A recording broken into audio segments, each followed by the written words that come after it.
Pilipinas, ang oras po 6:36. Eto na ang mag-partner na mas paliliwanagan tayo pagdating sa batas. Mga payo ng mga abogado, mga usaping abogado na mas malinaw na pag-uusapan para mas maintindihan natin. Kumpanyera ng Bayan, si Attorney Rina Seco at ang Panyera ng Bayan, si Attorney Cam Cheryl Adami Molina. Dos Kumpanieras sa DZRH Radio, DZRH TV at DZRH Online. Bago mo kasuhan, bago ka pumirma, bago ka makipagkasundo, makinig muna sa Dos Kumpanieras. Dos Kumpanieras. Magandang gabi Pilipinas, ito pa ang programang Dos Kumpanieras at ako po ang nagsasolang panyera ng bayan, Attorney Rina Seco. Tuloy-tuloy sa pagbabalita, tuloy-tuloy sa serbisyo, sama-sama tayo Pilipino. Dos Kumpanieras. Ika-16 po na sa buwan ng Enero 2024, isang araw matapos ang Swell Day. Pero kumusta naman, may naiwan pa po ba? Kapag ganito kasi medyo dumaan sa napakahabang gastusin o napakaraming gastusin dahil sa holiday season, sa pamasko, di ba? Kahit tapos ng Pasko, marami pa ring nangangantsa, yung iba ay talagang sapilitan, kaya naman syempre medyo lumulobo ang utang at ngayong Enero para sa may mga credit card, ay first week or second week of January, usually ay bayaran ng credit card. Dos Kumpanieras. So meron pa po bang natitira? Well, ang importante may naibayad tayo, hindi natin tinatakbuhan ng ating obligasyon. Pero may mga pagkakataon po, yung ating namang karapatan ay tinatakbo ng iba. Kaya naman yan po ang tatalakay natin, particular na po, doon sa ating mana. Ang question nga actually hindi question Ang sabi ng isa nating texter, si Ben, itago na lang natin sa pangalang Ben. Sabi niya, Attorney, sinolo po nila yung mana ko, yung mana. Dos Kumpanieras. Ay ano po ba ang pwede kong gawin? Yan po ang tatalakayin natin tonight. Kaya naman sa ating mga kababayan na, yung mga magmamana o kaya naman ay hindi pa nahahati ang mana. But of course, dadating tayo sa ganyang stage. Bakit? Dalawa lang naman po ang sigurado sa mundo, ang kamatayan at ang buwis. At syempre, kakambal ng kamatayan ay ang pagmamana. Dos Kumpanieras. That is of course, kapag may naiwang ipapamana ang namatay.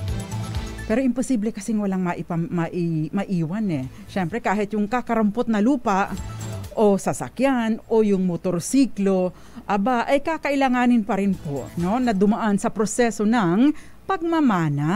Dos Kumpanieras. Kaya naman mga anak, asawa, magulang, kayo po yung mga compulsory heirs, yung legitimate descendants, legitimate and illegitimate descendants. Anong ibig sabihin nito? Mga illegitimate or legitimate na anak.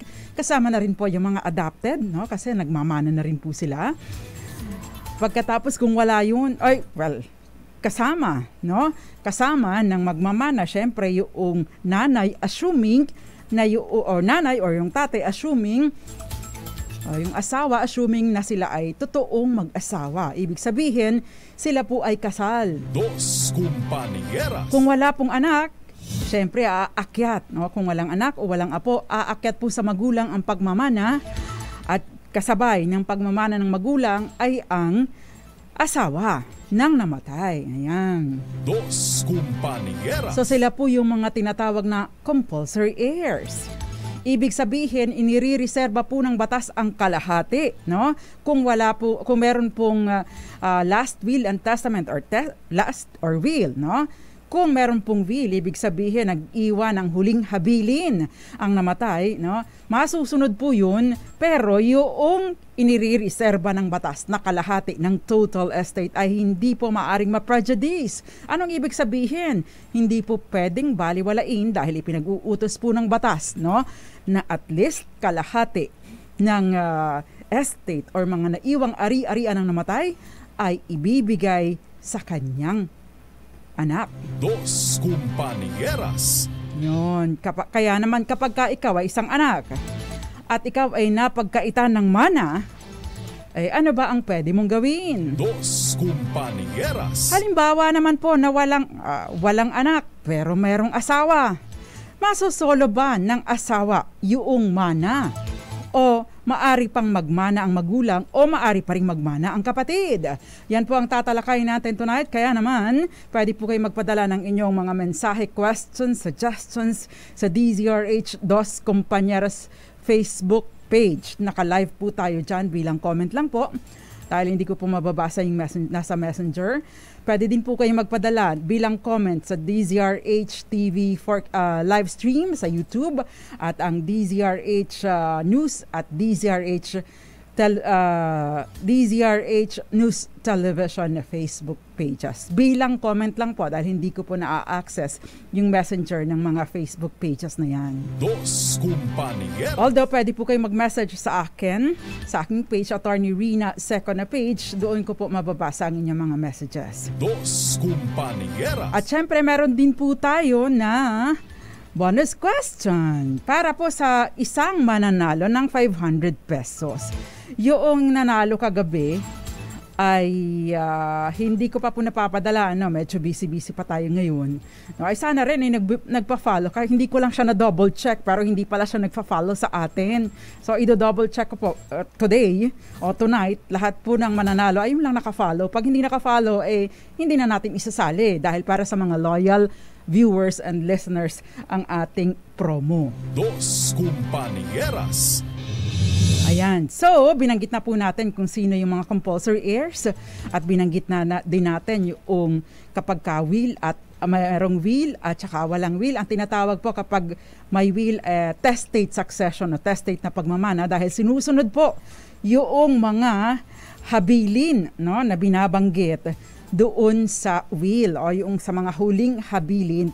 Kaya ito man ay holographic, kagaya ng tinatanong ng isang nating listener kahapon, o kaya naman ay notarial, ibig sabihin yung mga sumusunod dun sa mga strict requirements ng mga ninonotaryo na will. Ayan. Dos Compañeras. Tinatawag naman pong intestate succession kapag walang will na naiwan or walang huling habilin. Ito ay common po sa atin dahil hindi naman po tayo hindi po sikat sa atin yung pag-iiwan ng will, di ba? Dos Compañeras. Usually nangyayari lang yan kapag merong maraming mga ari-arian, may mga hacienda, may mga negosyo, pero hindi po natin nakasanayan, lalo na sa ating mga ordinaryong mamamayan, yung mga mamamayan, especially yung mga nasa middle at saka yung lower income, wala po tayo masyadong ganyan, ina-assume na lang natin ang ating mga anak, ang ating mga tagapagmana ay hindi mantatambling ng isa't isa.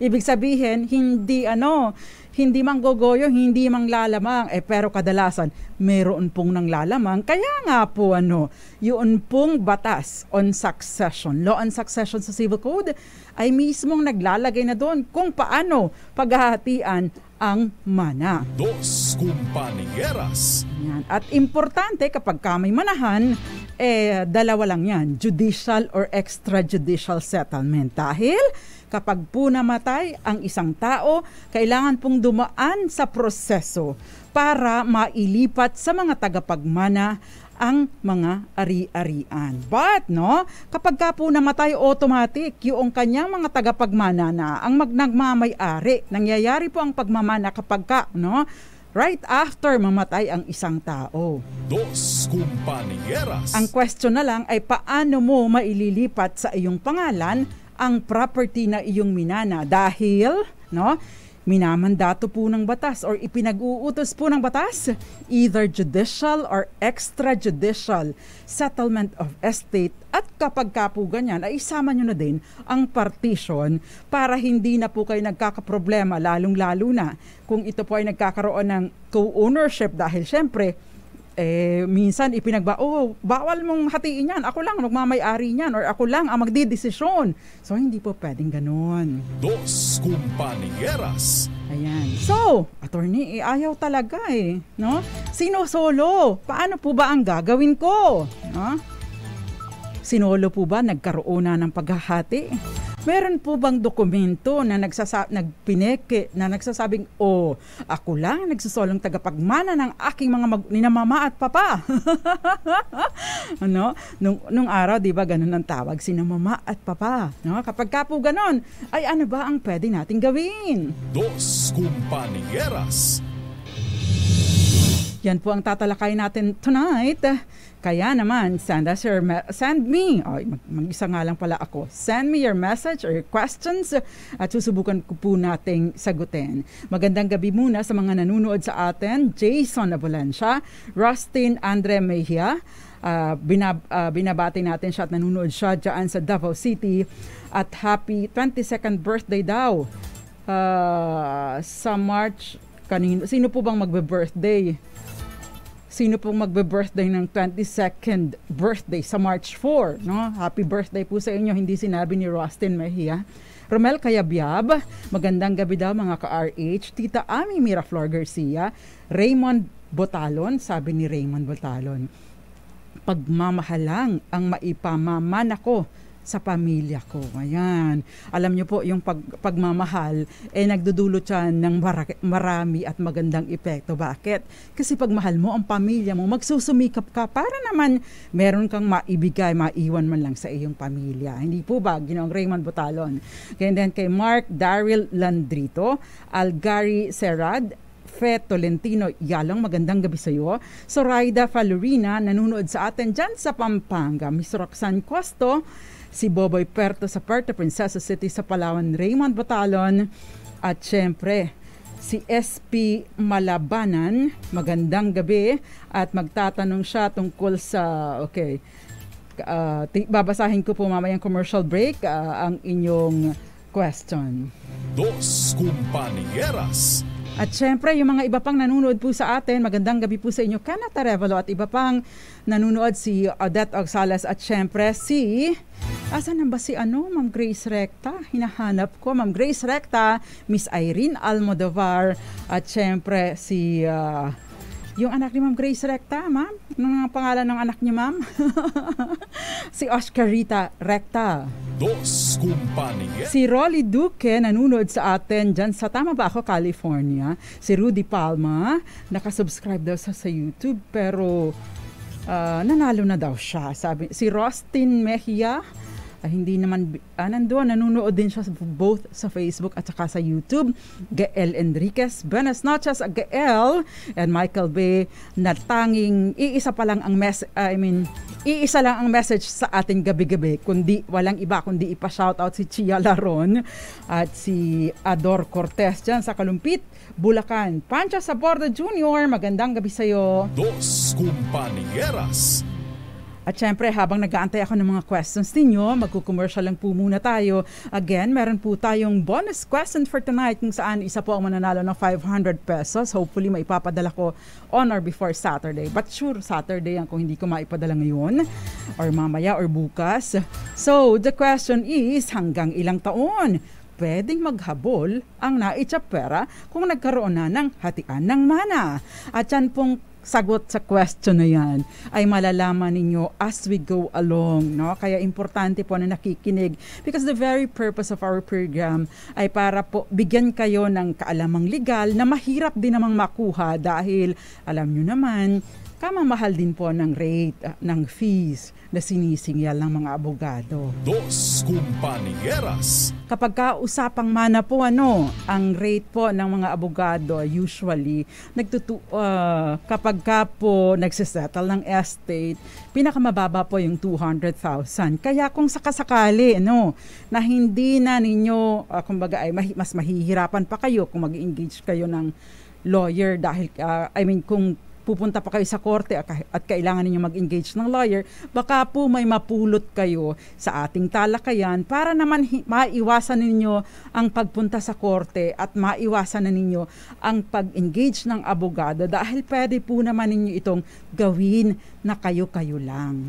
Dos Compañeras.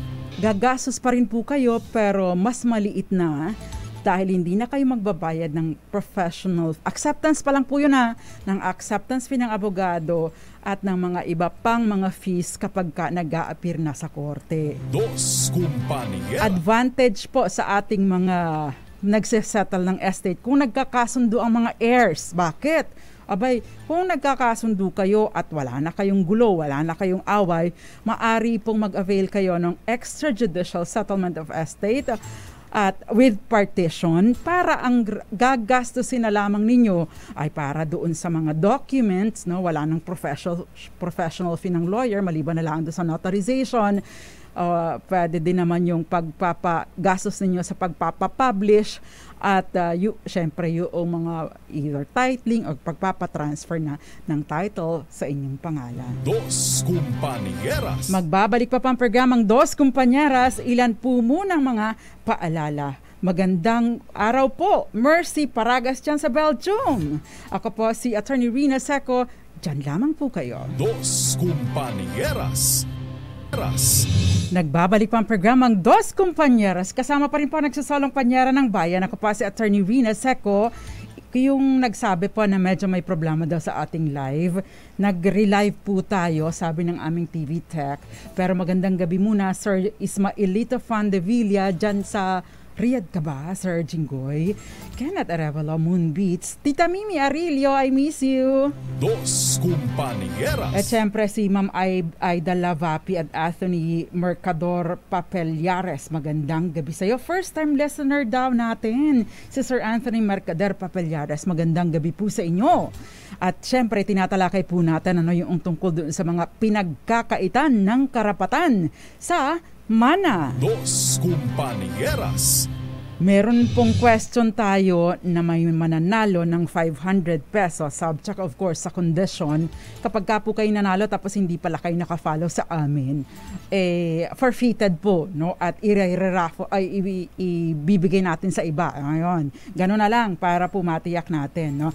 Again, ito po ay binigay, no, para actually, sponsored po ito ng isa nating masugid ng listener na natutuwa sa programa, kaya nagbibigay siya ng 500 pesos every day para sa mga kababayan natin na nanunood sa ating programa. Dos Compañeras. Okay, kanina binanggit na po natin yung tungkol doon sa judicial at extrajudicial settlement of estate na parang sinasabi na problema ni Kuya Mario Manuba at ng kanyang pamilya.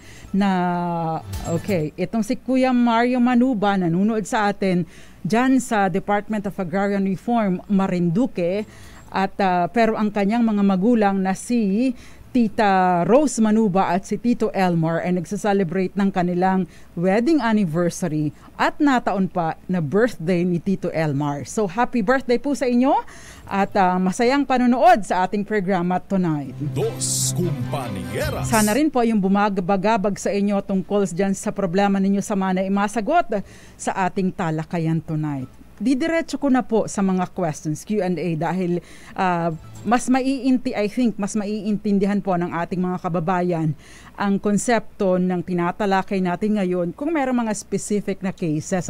But take note na ito po ay para sa general information purposes lamang. No? Kung may problema po kayo at kakailanganin na ninyo talaga ng mas malinaw na guidance, dahil syempre depende po sa facts lang ang magiging ang ating mga tatalakayin, no? Maari pong may ibang facts sa inyong kaso na kailangang mas matingnan pa. Sabi pa sa mga Bisaya, mautingkay sa isang abogado ng personal, ay mas maganda pong dumulog po kayo sa pinagkakatiwalaan ninyong abogado. Dos Compañeras. Okay, may question dito si DLS Siblings. Padala po niya ito sa akin sa Attorney Rina na page. Ang sabi niya, Attorney, itatanong ko lang po kasi po, actually, request na yung topic na to. Itatanong ko lang po kasi po, yung stepmother namin at saka yung mga half-siblings ko ay naghahati na ng mga naiwan ng father ko. Kaya lang, kami pong tatlong mga anak sa una ay hindi po nila sinali. Katwiran po ng stepmother namin ay nung naanal ang kasal ng parents namin, naghati na sila ng mga ari-arian ng nanay ko, kaya wala kaming matatanggap sa father namin. Tama po ba ito? Dos Compañeras. Okay, DLS siblings. Ito, tatlong magkakapatid na pinagkakaitan ng mana. Ang tanong, no, wala na ba silang matatanggap mula sa tatay nila dahil annulled ang kanilang mga magulang at ang tatay nila ay nag-asawa ng iba? Yan. So, ibig sabihin, parehong ano ba yung ground ng pagpapa-annul ninyo? Ay, pero sabi niya annulment, hindi declaration of nullity, no? Magiging technical ako or legalistic ako dahil ang ginamit mo ay annulment. Kapag ka po kasi nagkakaroon ng annulment, no?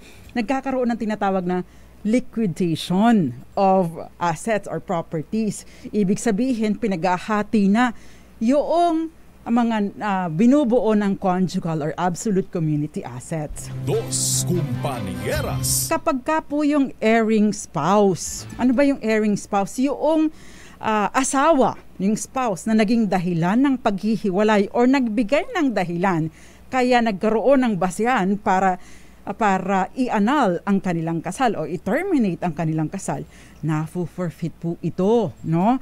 Para saan? Pabor doon sa mga anak.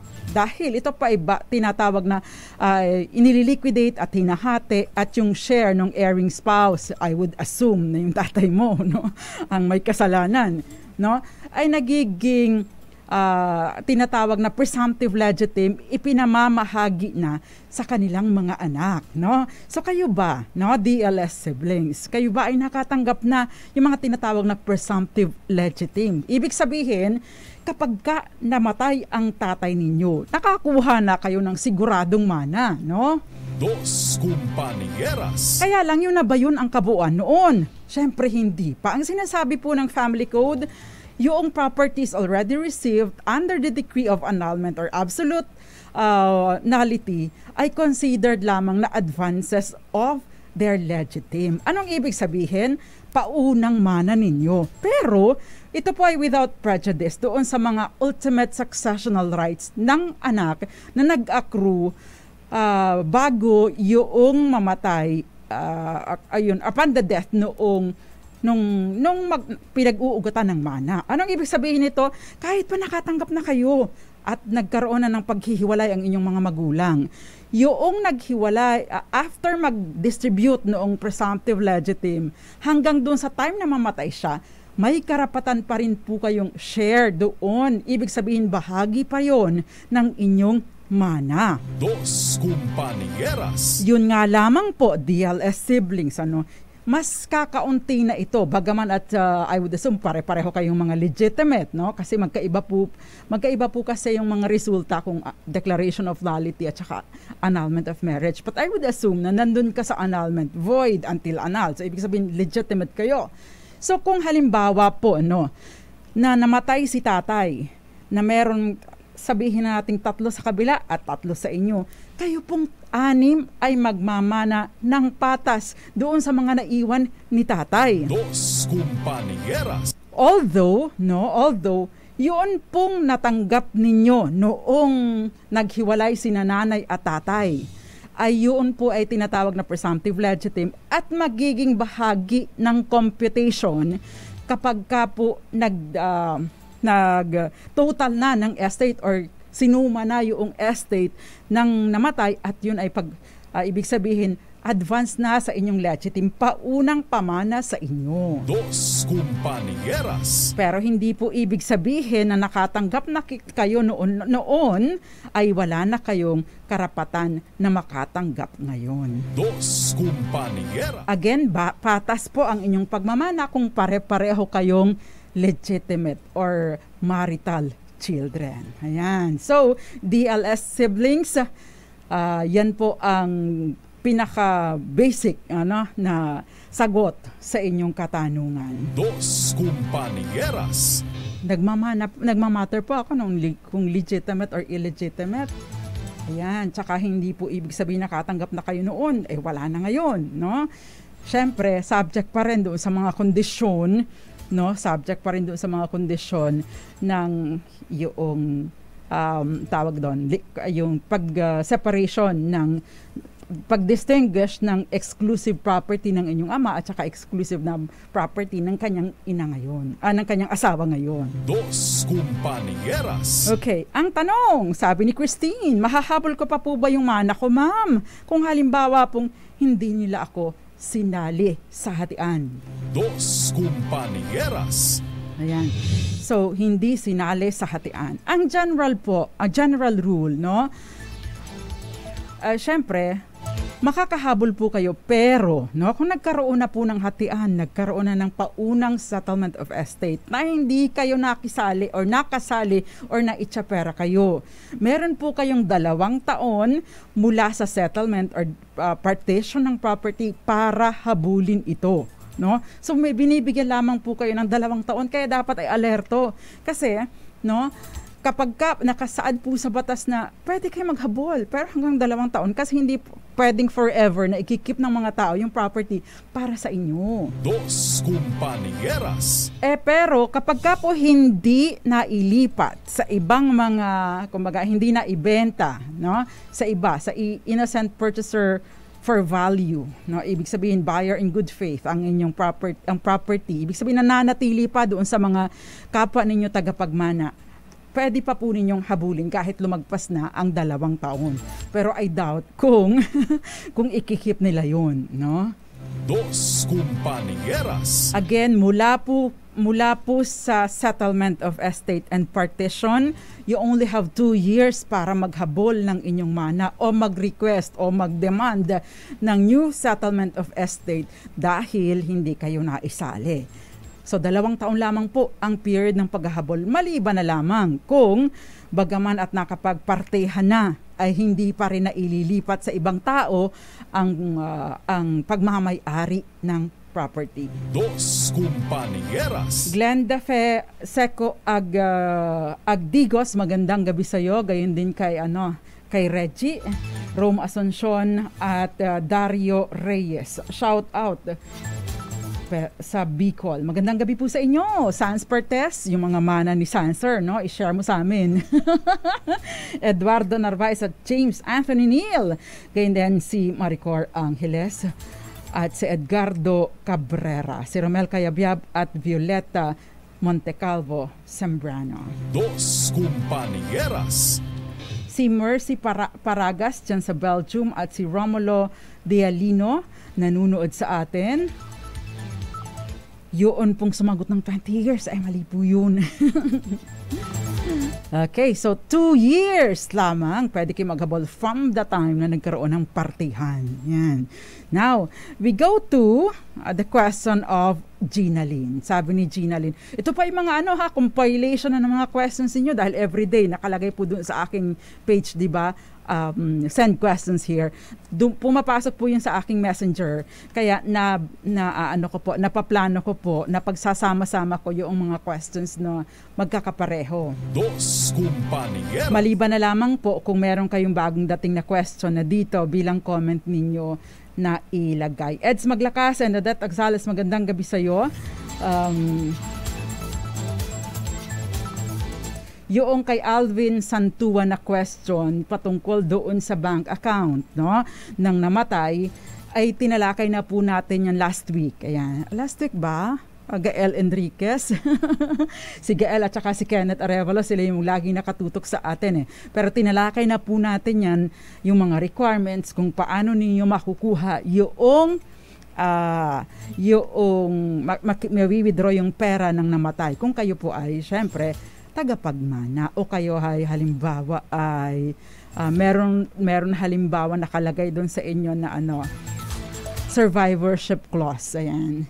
Tinalakay po natin yan. Pwede po ninyong balikan. Dos Compañeras. Yung question ng isa nating listener na bigla na lang nawala, paki-message na lang din po ulit. Pero in essence, ang question po niya ay yung kapatid ba niya or kaanak niya ay married sa isang mayor. Pero yung kapatid niya ay never nagtrabaho at lahat ng mga ari-arian ay ay maraming na-acquire ng mga ari-arian during the time of the marriage. Ngayon, si Mayor at saka yung kapatid niyang lalaki. Now, ang tanong niya, may makukuha ba or may share ba yung kanyang kapatid doon sa mga ari-arian na naipundar, kung sino namang nakapundar nito, no? Although ang sinasabi niya, walang trabaho yung kanyang kapatid. Dos Compañeras. Kung meron po silang prenuptial agreement na total separation of property, yun pong na-acquire, siya pong nag-acquire, siya pong nagmamay-ari nito.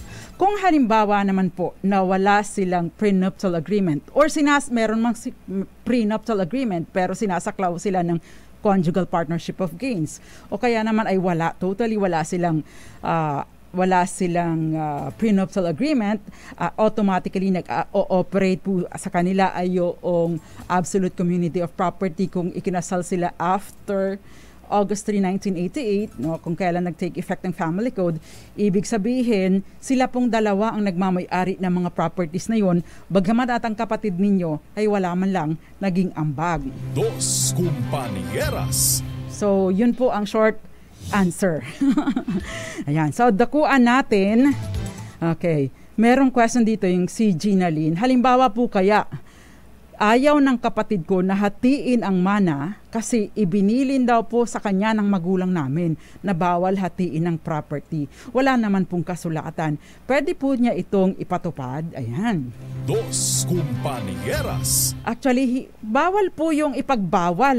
Hindi po pwedeng ipagbawal ng lifetime. Bawal niyong hatiin ang mga properties na yan. No? Sabi ni nanay at tatay or ako, si nanay. Bawal mo yung hatian yan para lang yan sa ating pamilya. Yan.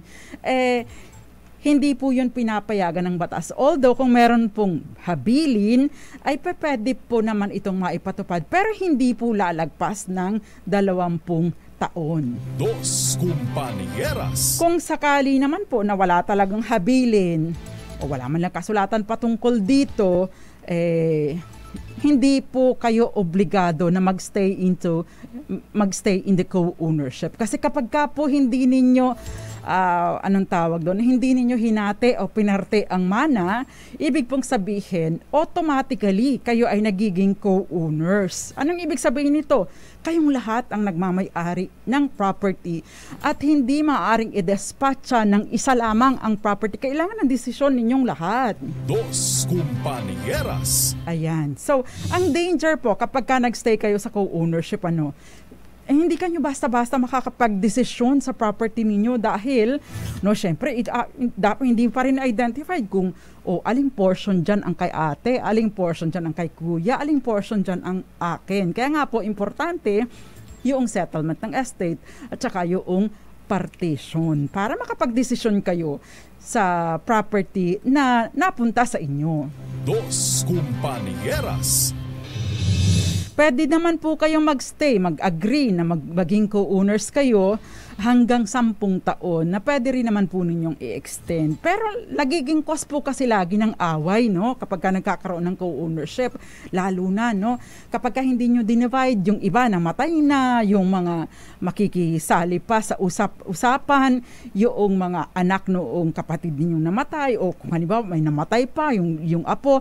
So, nagiging komplikado po ang pagpaparte-parte kapag nagstay kayo sa co-ownership. Dos Compañeras.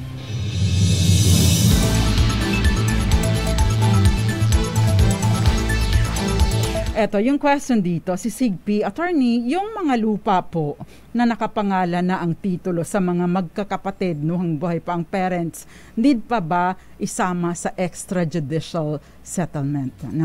Kapag ka po may individual title na in favor of other children, of the children, hindi na po ito kailangan pang isali sa settlement. Although, kung halimbawa po ay may mag-a-allege nito, hindi, yung kay ate, mas marami yun advance na sa kanyang mana yun So therefore, isama pa natin yan sa mga computation, maari pong masama ito sa computation ng share ng bawat isa. Bakit?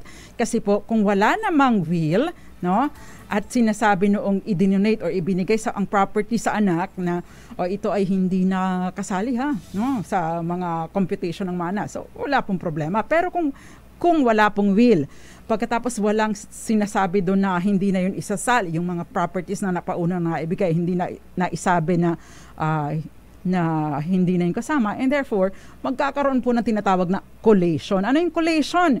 No? Hahanapin doon, ano yung natanggap ni ate nung una? Ano ba yung natanggap ni kuya? At saka yun, sasama po yun sa computation ng basihan ng paano magkakaroon ng patas na hatian ang mga tagapagmana. Dos Compañeras. So say for example, kami ni Odette Oxales at saka ni Eds Maglakas ay magkakapatid.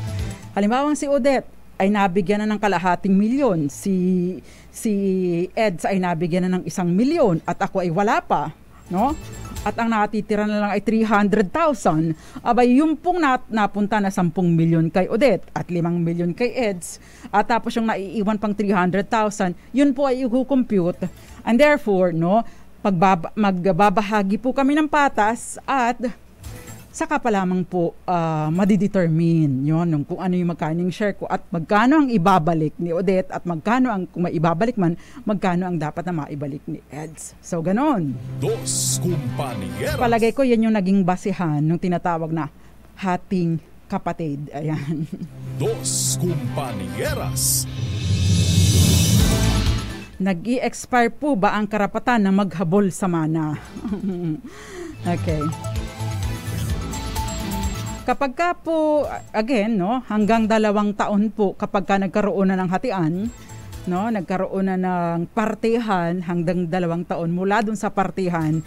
At kung halimbawa naman po hindi pa nalilipat, nagparte-parte na pero hindi naman nailipat sa iba, ibig sabihin hindi na ibenta, ibig po sabihin, hindi pa rin nag-i-expire.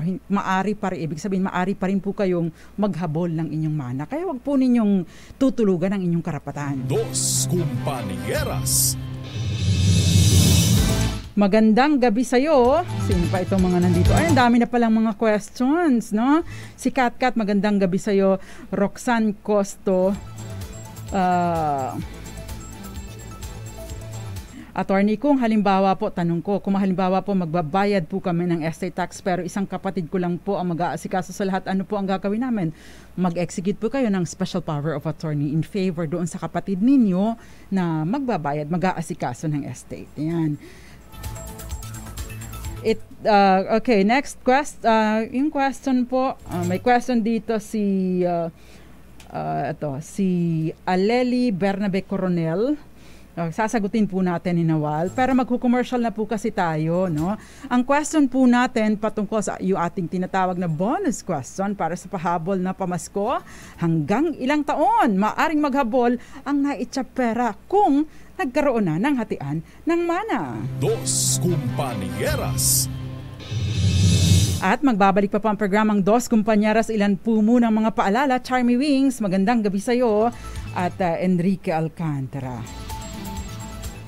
Thank you very much, Gael at saka Kenneth sa pagtulong, pag-assist sa ating mga tagapakinig, no, kung paano sila makakasali. Magbabalik pa po ang programang Dos Compañeras. Ilan po muna mga paalala, nakakasama pa rin po ninyo ang nagsasolong panyara ng bayan. Ako pa si Attorney Rina Seco. Dos Compañeras. Nagbabalik pa ang programang Dos Compañeras. Wala pa pong nakakukuha ng kumpletong sagot. Tama po, 2 years. Pero may qualification. Kaya wala pang nananalo. Wala ba sasagot ng tama dyan, ng kumpleto dyan? No? Ang dami ng messages. No? I have like thousands, maybe more than 1,000 messages. Pero wala pa pong nakakakuha. Ang sagot lang nila, 2 years. 2 years kapag, no? Kapag settlement, from the time of settlement. Pero paano kung halimbawa ay, yun ay of course, no, assuming, may kondisyon kasi, ayokong ibigay ng lahat ng i-feed lahat sa inyo ang sagot. Kaya para importante po kasi na nakikinig tayo. Dos Compañeras. Kasi pwede pong lumagpas ng 2 years, diba? Mula sa partihan. Kung halimbawa po, ayan, nabanggit ko na. Dos Compañeras. Ito pong si Aleli Coronel. Sabi niya, anal po ang kasal namin noong 1996. May 2 po kaming anak. Pareho na pong adult. Gusto ko lang pong malaman kung magkakaroon po ba ng karapatan ang 2 kong anak sa mamanahin nila. may bago na po siyang asawa at may ampon sila na isa. Paano po ang gagawin ng mga anak ko sa mga properties na meron ang tatay nila? Buhay pa po ang tatay nila. Siyempre, magdidemand po kayo ng settlement. Again, no? Yun pong mga naparte na halimbawa nagkaroon ng forfeiture ng share at naibigay sa inyo bilang presumptive legitim, yun pong mga properties, susumahin po aling doon yung exclusive properties ng tatay nila. Kung halimbawa po ay mamatay, no, yung tatay nila, yung pong exclusive properties ng tatay nila, yun po ang pagpapartehan, pagmamanahan ng kanyang legal na asawa ngayon. Hindi na kayo kasali dahil annulled na kayo. Pagkatapos yung kanilang ampon, assuming na yung ampon po ay legally adopted, at syempre yung anak ninyo, no, yung mga anak ninyo. Mananatili po, no, na ang count ay bilang legitimate yung mga anak ninyo. So patas po ang magiging partehan noong ampon at saka ng inyong mga anak. Dos Compañeras. At assuming po na walang will na maiiwan, syempre, magpaparte into 4 yung bagong asawa, yung kanilang ampon, at yung dalawa ninyong anak. So halimbawa, 1 milyon ang naiwan na estate, edi tig 250,000 ang inyong mga anak. Dos Compañeras. 250,000 each. Ayan. Now, merong isang magandang question dito. Si Judilyn S. Attorney, namatay po ang mama namin. Yung mga properties, sinolo na ng papa namin. Ngayon, binibenta na po ang mga lupain kasi may kinakasama na siyang iba. Paano po ma-stop ang sale? Binibenta na po Dos Compañeras. So, wala pa ba itong settlement? Kung wala pang settlement, mag-demand na kayo ng settlement of estate with partition. Yung mga ganyan, pagka po may mga, halimbawa, may mga, kasi pagka nag-demand po kayo ng judicial settlement of estate with partition, yun pong pag isinampa ninyong kaso, ay pwede po ninyong ipa-annotate bilang notice of lease pendants doon sa likod ng titulo ng properties. That way, kapag ka po ibinenta yung property, ibig pong sabihin, buyer in bad faith, at ano man ang maging kahinatnan, ang kahinatnan ng kaso ay yung subject po, nasa yung karapatan ng buyer ay nasa kahihinatnan, nakabatay doon sa kahihinatnan noong kaso sa korte. Dos Compañeras. Ayan. So, eto, nag-self-adjudication po ang panganay namin sa lupa na tinubos niya. Pero lupa po yun ang magulang namin na namatay na. Ayan. Siyempre, pareho din. Mag-settlement of estate kayo with partition. Kung halimbawa po nagkaganyan, hindi na kayo nagkakasundo, you'll have no other choice but to go to court.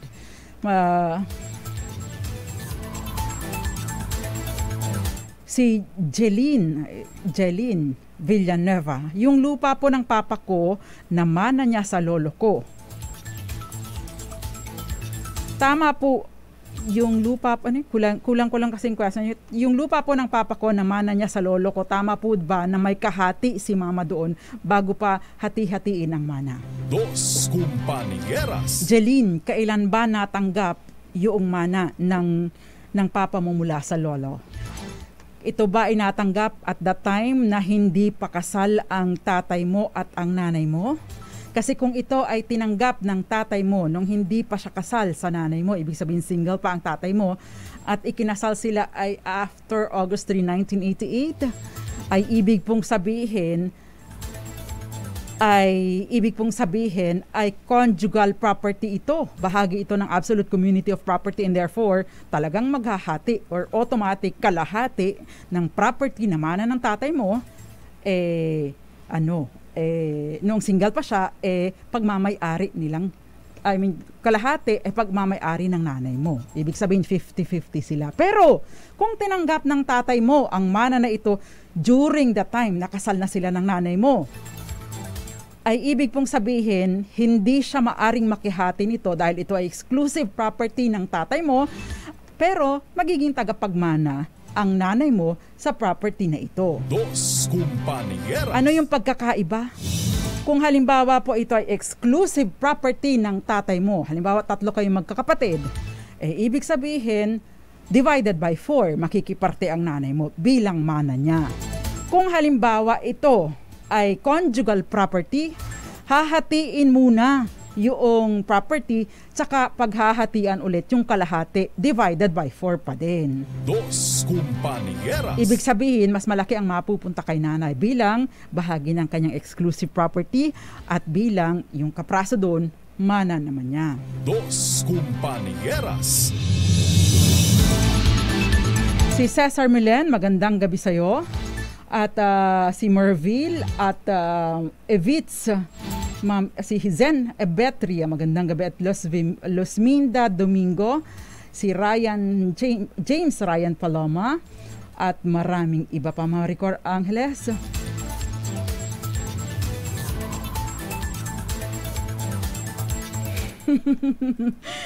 Miss Maricor, pangit yan na pangit mag-wish na may mas mauna sa'yo para ikaw ang maging tagapagmana.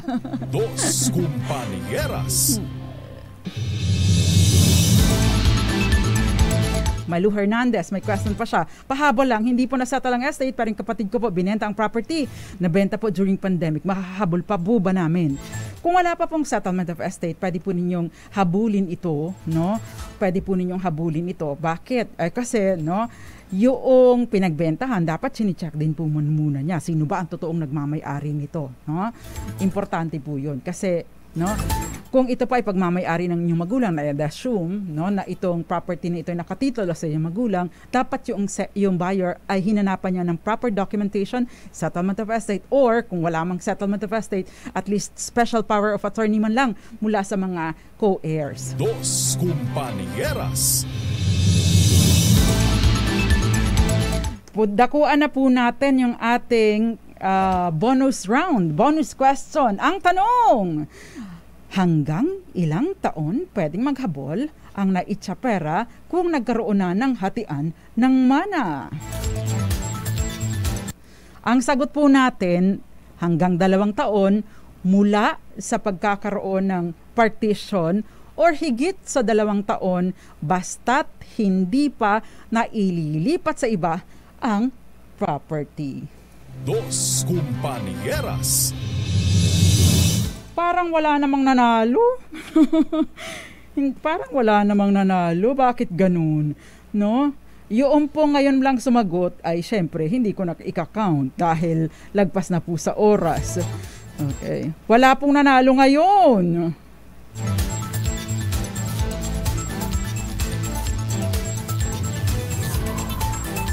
Okay. Merong nanalo pala. Isa lang. Ito. Hindi ko na nabasa yung iba. Pero, ang winner po natin na yun. Ganun po yung sagot niya. Exactly. At kanina pa pala niya nasagot. Si Aida Lavapi. Congratulations sa'yo! Ipadala lang po ang inyong GCash number sa akin at doon ko po ipapadala ang inyong premyo. But kung hindi po kayo naka-follow, naka-follow, ibig sabihin forfeited po ang inyong panalo. Hindi naman forfeited, disqualified po kayo, and therefore ibibigay natin sa iba ang inyong panalo kung hindi kayo naka-follow sa atin. Dos Compañeras. Magsama-sama po ulit tayo bukas, no? Sa ganitong oras din, ganitong programa. Bago po tayo magpaalam, na balitaan ko, may nilulutong bago ang Manila Broadcasting Company at nakaka-excite. Siyempre, abangan po natin ito sa mga susunod na araw. At siyempre, kasama pa rin ng DZRH TV at ang ating mga kapatid sa iba't ibang FM stations ng ating network. Of course, dyan po yung Easy Rock, Love Radio, Yes the Best, ang radyo natin at ang mga action radio stations. Dos Compañeras. Ang tabayanan po ang susunod na programang bonus tuloy, Lunas at Lunas Extension. Ako po ang nakasama ninyo tonight.